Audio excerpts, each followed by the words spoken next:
Hi there. In this video, I'm going to be looking at marketing strategies with a particular focus on global marketing. So firstly, global marketing. Well, a business's marketing plan needs to be modified and adapted to suit overseas markets. Okay, now within each foreign market, the business will be faced with a marketing environment and target markets that differ from what they're used to in their domestic environment. Okay. Now the extended marketing mix, so the 7 Ps, not just the 4, the 7 Ps, need to be adapted accordingly. So in terms of global branding, this is the worldwide use of a name, term, symbol, or logo to identify the seller's products. So McDonald's, Coca-Cola, Apple, doesn't matter where you are around the world. You see those logos, you know exactly what they are and what kind of quality you can expect. Now, global branding equates to global recognition, irrespective of the language barrier. Okay, and it's used for many reasons. It's cost effective, as one advertisement can be used in a number of different locations around the world.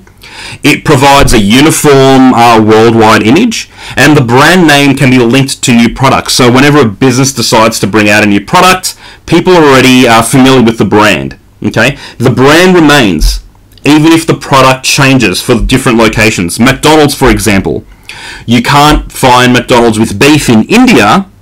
However, the brand is still McDonald's, the name is still there. However, the product might change for those different locations.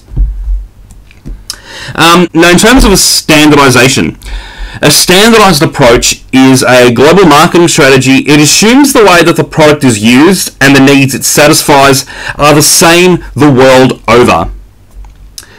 So therefore, the marketing mix will be the same in all markets. Toilet paper, you can only use that one way, so the marketing mix is going to be the same in all markets.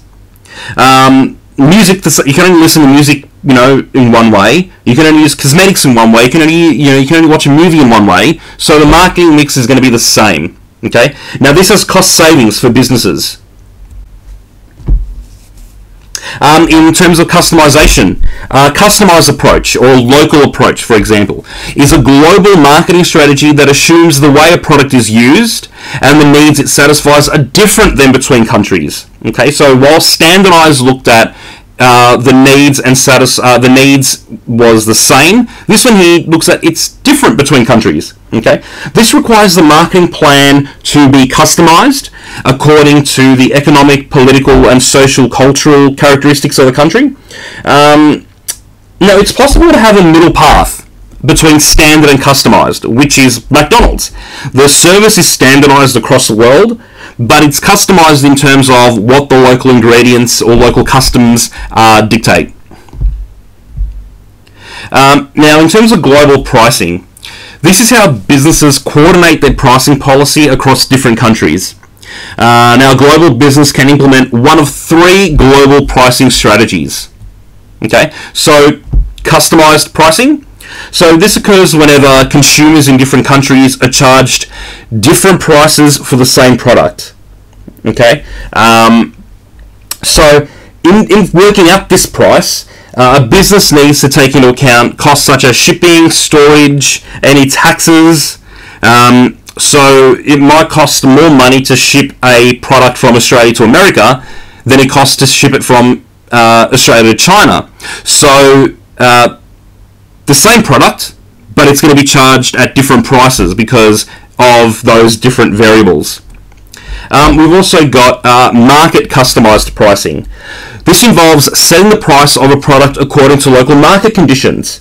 So, based on the demand and supply of the current of the country they're in.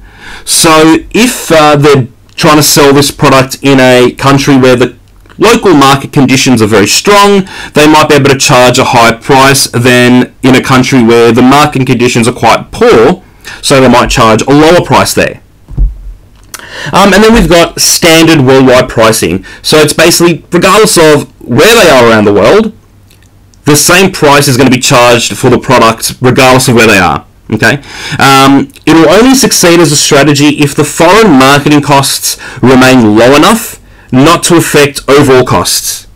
Okay, so they need to make sure that their overall costs are quite low. Now, the two main risks involved in using a standard worldwide pricing strategy is a domestic business may undercut the standardized price, and changes in the exchange rate could negatively impact on that exported price. So they're going to make sure that any price they charge takes into account any changes in the exchange rate and any of the competitors in that country they're trying to target, trying to undercut them. In terms of competitive positioning, this relates to how a business will differentiate its products.